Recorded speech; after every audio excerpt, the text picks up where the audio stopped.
Na tribuna, o Dr. Cristiano Zanin Martins. O Dr. Cristiano esteve nos gabinetes, entregou os memoriais em favor do seu representado.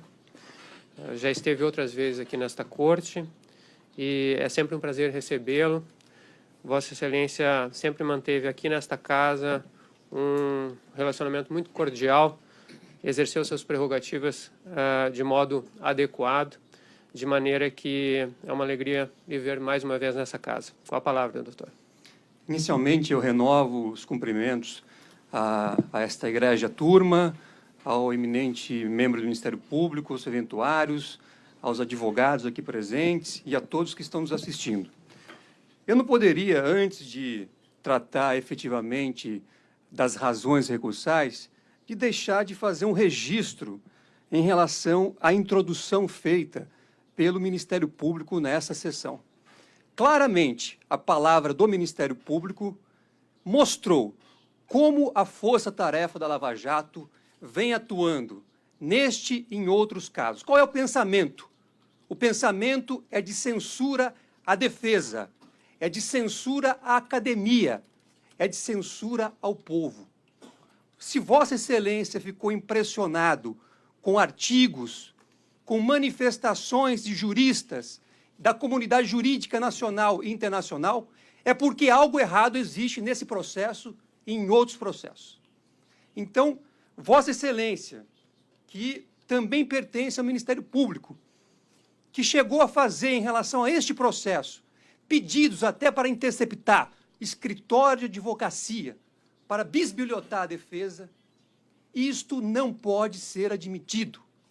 Se houve algum tipo, alguma situação que pudesse tangenciar um ilícito penal, isso não foi da parte da defesa ou de terceiros. Isso ocorreu em várias situações que, eu repito, ocorreram em prejuízo à defesa, ao direito de defesa. E isso não se pode admitir. Posto isso, eu passo a tratar, primeiro, da nulidade do processo e da nulidade da sentença. Este processo teve, por parte dos procuradores, uma escolha, a escolha da jurisdição. Como se deu a escolha da jurisdição? Mediante a afirmação na denúncia de que este caso teria relação com 3 contratos específicos da Petrobras. É isso que consta na denúncia. Se Vossas Excelências forem às folhas 63, poderão ver que há aqui um título, inclusive. Os contratos que originaram vantagens indevidas. Há um título. Peço, venham a Vossa Excelência que vejam a página 63. E esta afirmação foi aceita inicialmente pelo juiz para aceitar a sua competência, a sua fictícia competência. Por quê? Porque, ao final, na última decisão proferida no processo, o próprio juiz teve que reconhecer, depois de tudo aquilo que foi demonstrado pela defesa. Este juízo jamais afirmou, na sentença ou em lugar algum, que os valores obtidos pela construtora OAS nos contratos com a Petrobras foram utilizados para pagamento da vantagem indevida para o ex-presidente. Esta é uma afirmação textual do juiz de primeiro grau. Então, portanto, aquela competência que foi aceita, que foi estabelecida, não tinha qualquer base. Buscou-se, partiu-se de uma afirmação sem qualquer respaldo que foi aceita e gerou uma ficção, uma competência que jamais poderia ter existido. Segundo ponto, a suspeição do juiz. Não há dúvida, eu sei de que essa turma já tratou dessa questão. Mas não se pode deixar de analisar todos os graves fatos que foram praticados pelo juiz de primeiro grau ao longo das investigações, ao longo da ação, inclusive atos com claros objetivos de gerar fatos políticos. A divulgação de conversas telefônicas entre o ex-presidente Lula e a então presidente Dilma. O que foi aquilo? Aquilo foi um ato político praticado por um juiz.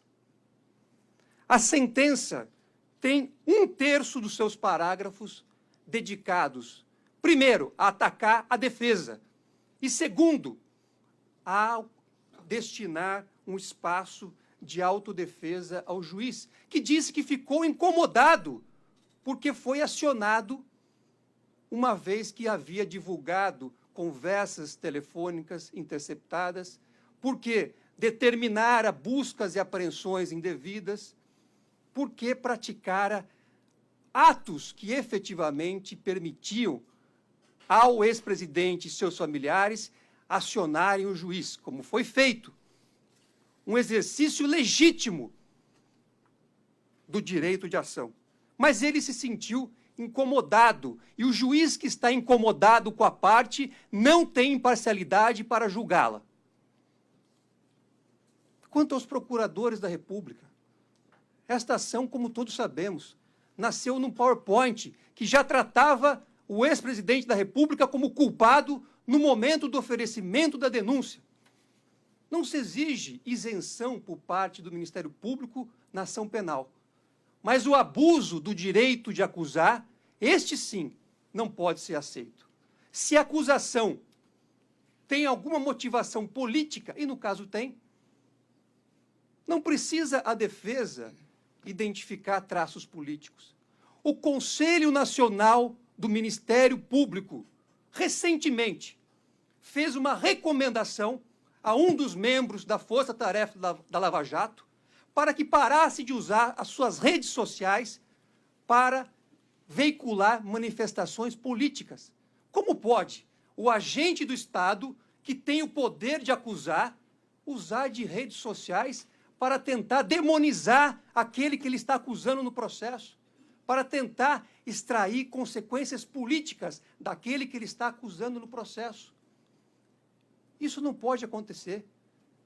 O poder do Estado tem limite e não pode ser utilizado desta forma. O cerceamento de defesa também é claro. Diversas provas foram requeridas e indeferidas. Inclusive, uma delas buscando identificar o caminho do dinheiro. Nós estamos aqui tratando de delitos financeiros e não há uma prova pericial feita com o objetivo de identificar o caminho do dinheiro. Vossa Excelência sabem que é imperativo, quando se trata de ação de crime que deixa vestígio, a realização de prova pericial. É o que está no artigo 158 do Código de Processo Penal. Mas aqui ela não foi feita, ela foi indeferida. E isso acarreta a nulidade do processo, segundo o artigo 564, inciso 3b, do Código de Processo Penal. A defesa não teve a oportunidade de produzir as provas que havia requerido no curso da ação. Também temos que ver a falta de correlação entre a denúncia e a sentença. A denúncia, como eu já disse aqui, disse expressamente que as vantagens indevidas seriam provenientes de 3 contratos. Indicou quais seriam esses 3 contratos. Eu repito, isso está claro, está na página 63 da denúncia. No entanto, o juiz, ao proferir a sentença, deixou de lado essa situação. Ele construiu uma acusação própria. Mesmo que, ao receber a denúncia, ele próprio tenha dito, no despacho do dia 28/9, provas têm um custo, e o objeto da denúncia é determinado, relativo a 3 contratos. Não só a denúncia apontou que o objeto da ação era relativo a 3 contratos, como o próprio juiz, ao receber a denúncia. No entanto, o que se vê na sentença? Uma completa distorção quanto à suposta origem da vantagem devida. Se Vossas Excelências olharem o parágrafo 858 da sentença, vejam, não importa que a conta geral de propinas tenha sido formada por créditos de acerto de corrupção em outros contratos do governo federal. Ora, os 3 contratos foram esquecidos. Criou-se aqui uma nova acusação. Também houve alteração da denúncia na sentença em relação à própria natureza da vantagem indevida. A denúncia dizia que o ex-presidente Lula teria recebido a propriedade do apartamento triplex. É o que consta na denúncia. No entanto, a sentença fala em atribuir o imóvel. O que significa atribuir o imóvel? Vossa Excelência são professores. Vossa Excelência sabem que não há na legislação brasileira nada que possa indicar o que significa atribuir. E mais do que isso, esta palavra não tem relação com o objeto da acusação. O réu, como é disso, se defende daquilo que consta na denúncia. O juiz não pode criar uma nova acusação só para condenar o réu, porque foi assim pré-estabelecido. Mas isto ocorreu. Em relação ao mérito propriamente dito, eu também registro que é preciso lembrar aqui do conceito de tipicidade. Para julgar esta ação, não é possível deixar de lado o conceito de tipicidade. Foi atribuído ao ex-presidente Lula a prática do crime de corrupção passiva. O que significa isso de acordo com a lei? Significa que um funcionário público, usando da sua função, praticando ou deixando de praticar atos de ofício, recebeu uma vantagem indevida. É necessário haver a prova, a demonstração do nexo entre a função pública e o recebimento de suposta vantagem indevida. Só que isso jamais ocorreu.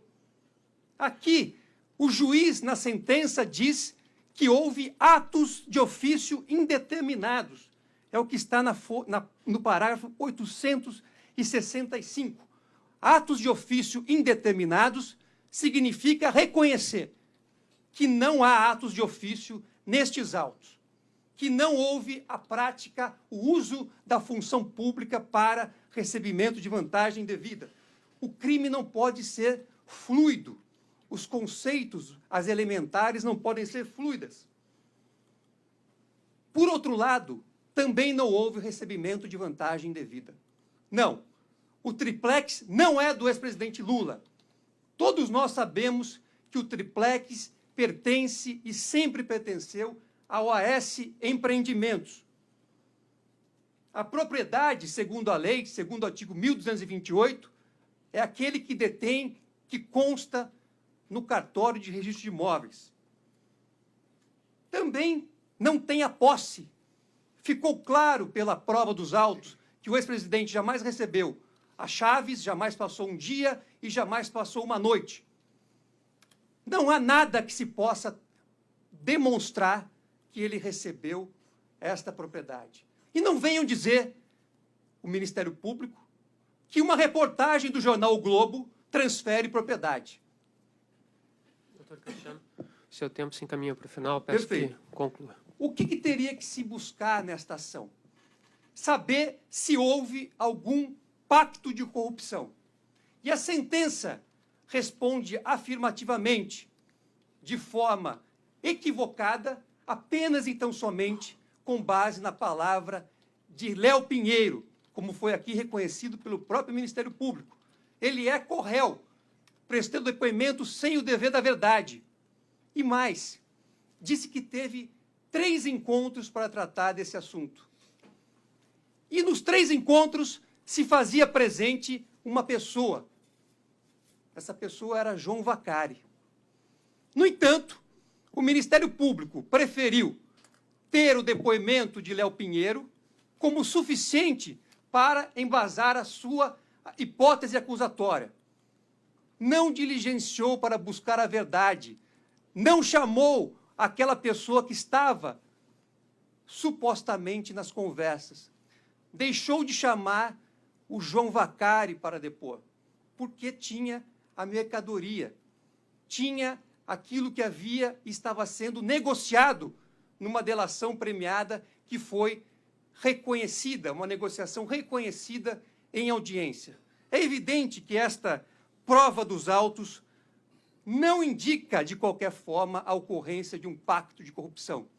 Em hipótese alguma, a palavra deste corréu não serve para incriminar o ex-presidente Lula ou quem quer que seja pela sua condição no processo, seja por estar negociando uma delação, e seja porque fez referência a uma terceira pessoa que não veio ao processo. Por que a palavra de Léo Pinheiro pode valer, por exemplo, e o próprio juiz de primeiro grau, e também esse tribunal, negou ouvir Rodrigo Tacla Duran sob o fundamento de que ele teria praticado crimes e a sua palavra não teria valor. Doutor Cristiano, Ora, seu tempo está é uma encerrado. incongruência. Já parto para a conclusão, Excelência.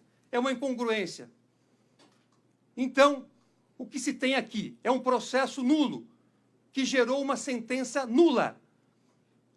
E também um processo em que não foi feita a prova da culpa, mas sim a prova da inocência, que pede-se que seja reconhecida por uma questão de justiça, para que não se deixe a história fazer esta justiça. Peço a vossas excelências que sejam acolhidos os pedidos formulados ao final das razões recursais. Muito obrigado.